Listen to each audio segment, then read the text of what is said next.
अस्सलाम वालेकुम जी। चौधरी इफ्तिखार रशीद 165 शहजादाबाद, तहसील आरिफाला, डिस्ट्रिक्ट पाकपतन। मैं first time Chaudhry spray centre Chaudhry Abdullah और चौधरी अफजल दे कहन ते LP 18 और LP 26 की वैरायटी लाई सी, जिहड़ी कि माशाअल्लाह मेरी एवरेज ओदी 20 किलियां दे हिसाब नाल 120 मन की एवरेज आ गई और 3500 प्लस उन्होंने रेट लगा। 4,25,30,000 का मेरा एकड़ विक गया।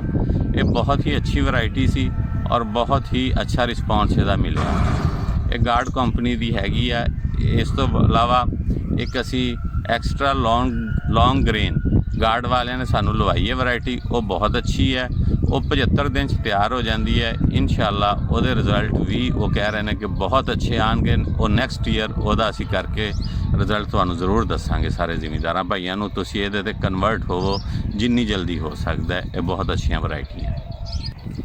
असी आलू तो बाद 3 फसलां लिया सकते हैं। असी LP 26 LP 18 लान तो फौरन बाद लॉन्ग ग्रेन वैरायटी ला दईए तो वह भी साढ़े लिए बहुत मौजू और बहुत बेहतर हो जाएगी। वो भी 75 दिन की वैरायटी है और 75 दिन वो कटाई के काबल होएगी।